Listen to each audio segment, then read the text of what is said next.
One question, please. I'll get to as many as I can in the time we're permitted. Please. In the quiet before the serve, she stands alone, tall, graceful, unshaken. The crowd holds its breath. The ball cuts through the air like lightning. And for a moment, time stands still. Before she was a champion, before the trophies and headlines, she was just a little girl from Compton. A place where dreams were often crushed before they could bloom.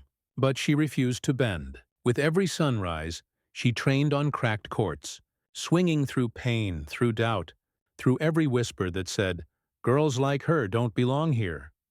Venus Williams didn't just play tennis. She rewrote what it meant to be powerful, elegant, and unstoppable.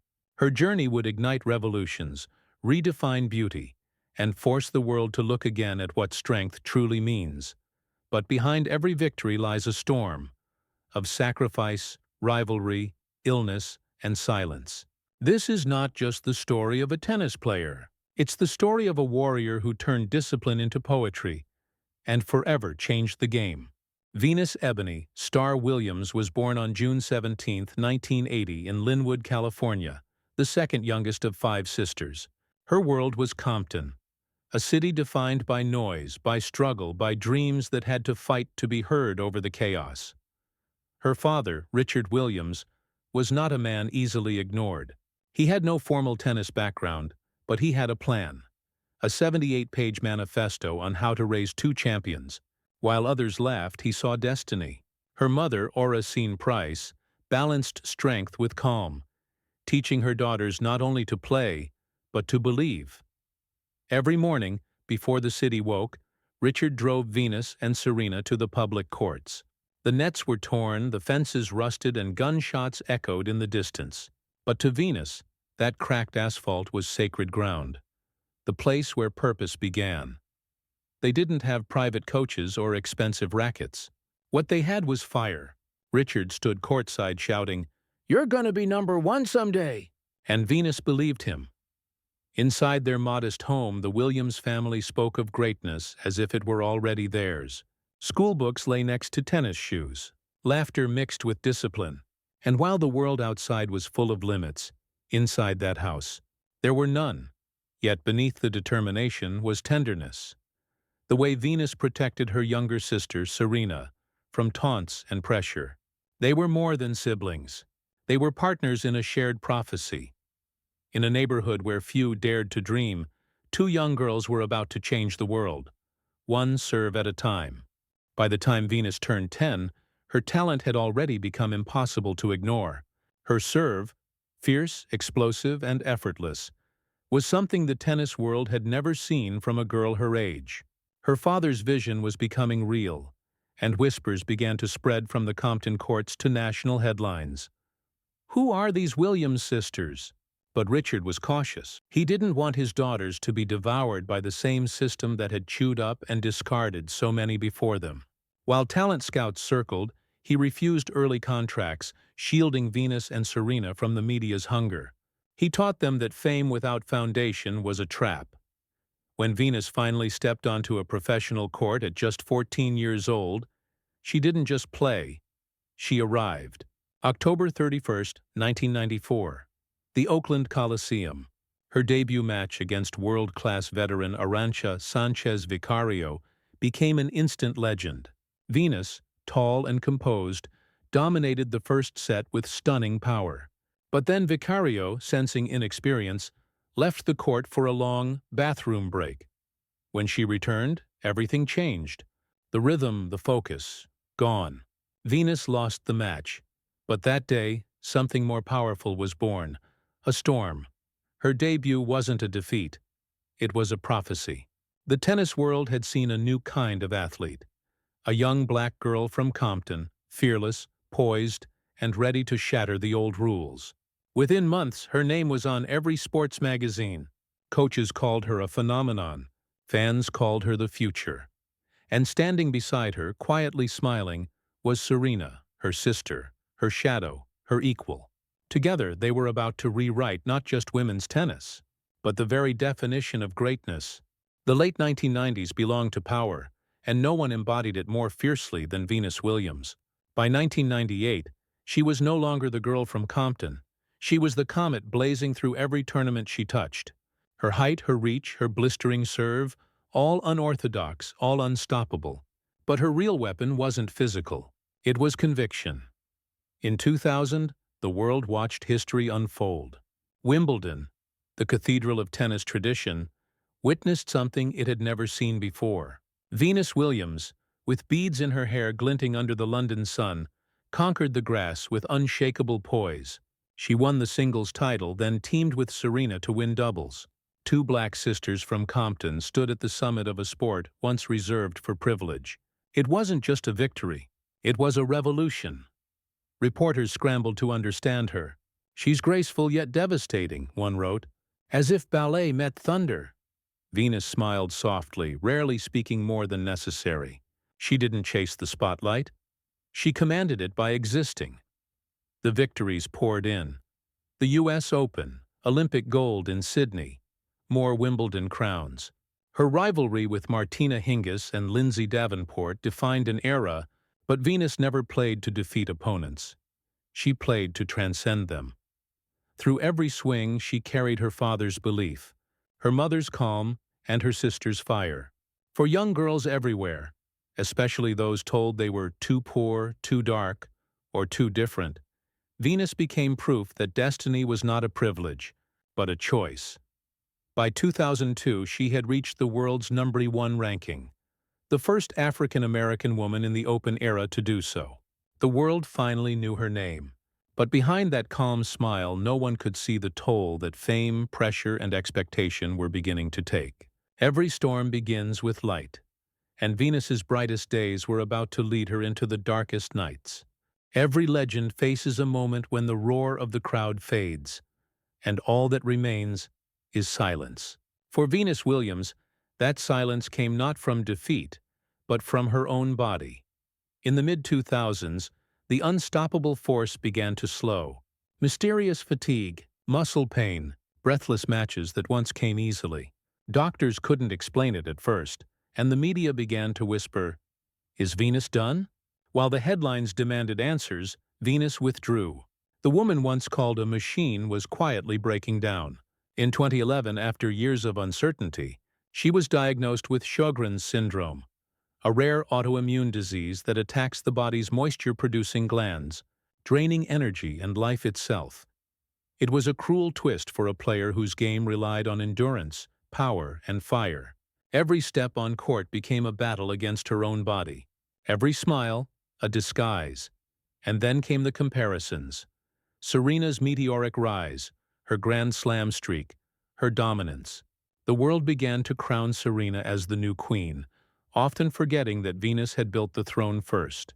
But jealousy never lived between them. Only love and quiet pride. Still, the shadow of constant comparison cut deep.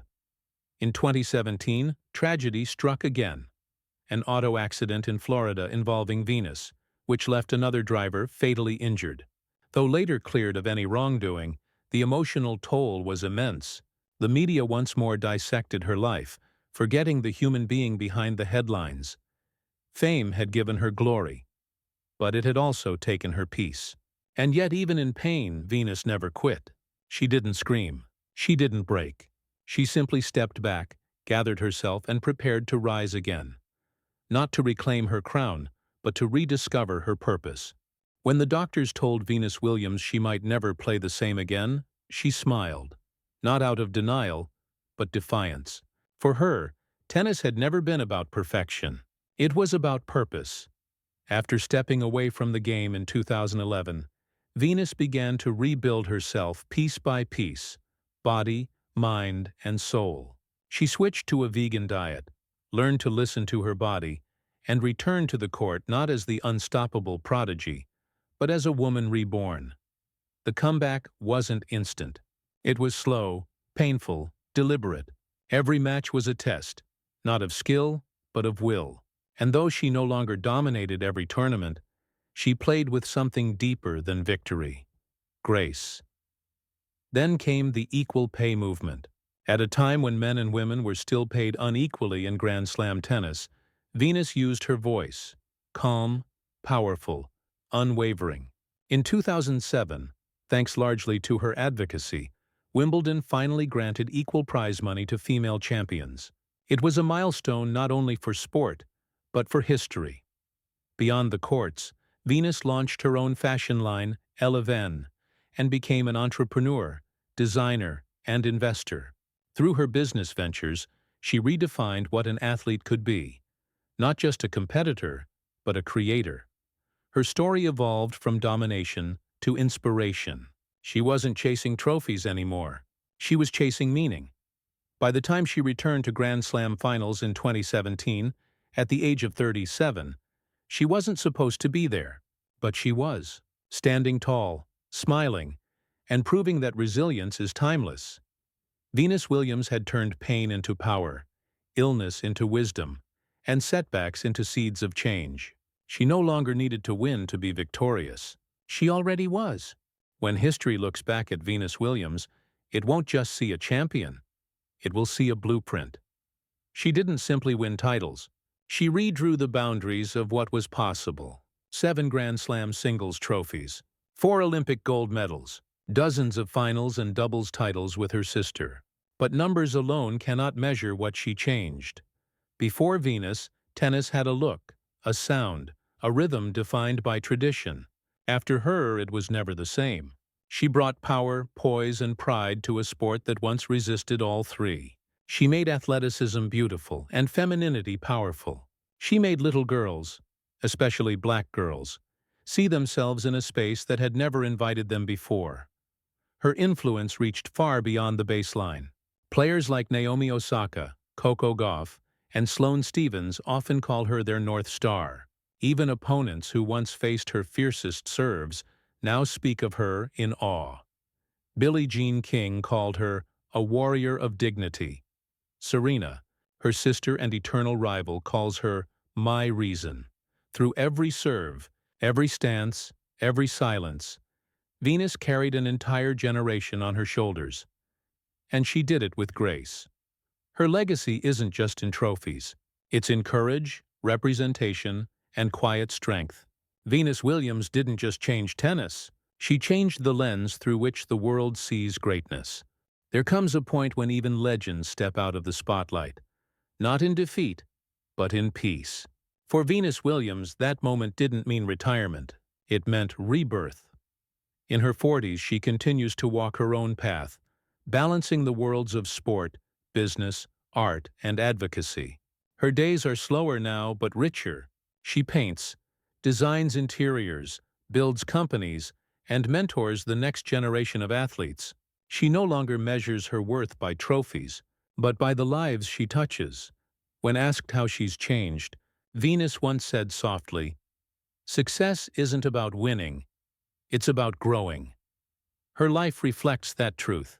The fierce competitor who once roared on Wimbledon's grass now finds joy in silence, in morning yoga, in painting sunsets, in the laughter of family dinners. She remains close to Serena, to her sisters, to her roots. Fame never fractured her sense of home. She's also become a symbol of mental health awareness, speaking openly about balance, purpose, and vulnerability. Her calm presence reminds the world that true strength doesn't always shout. Sometimes it simply breathes. For Venus, peace is not the end of her story. It's the reward for having lived it fully. She's not chasing greatness anymore. She's embodying it because in the end, her greatest victory was never a title. It was learning how to win within herself. Wimbledon. The sun dips low, painting the grass in gold. Venus Williams stands at the baseline one last time. Not to compete, but to remember. The crowd rises to its feet. The applause swells like thunder, echoing through decades of triumph, struggle, and grace. In that moment, the noise becomes a symphony. Not of victory, but of respect. From the cracked courts of Compton to the royal lawns of London, Venus's journey was never just about tennis. It was about dignity. It was about fighting quietly and winning loudly. Her story reminds us that true greatness isn't measured by how long we stay at the top, but by how we rise every time we fall. Venus Williams didn't just change a sport. She changed the language of power itself. She taught us that strength can be gentle, that silence can be thunderous, and that legacy is not what you leave behind. It's what you inspire in others to begin. Because the storm she brought to the court still echoes far beyond it. This is Venus Williams, the quiet storm who taught the world that grace is the ultimate form of power.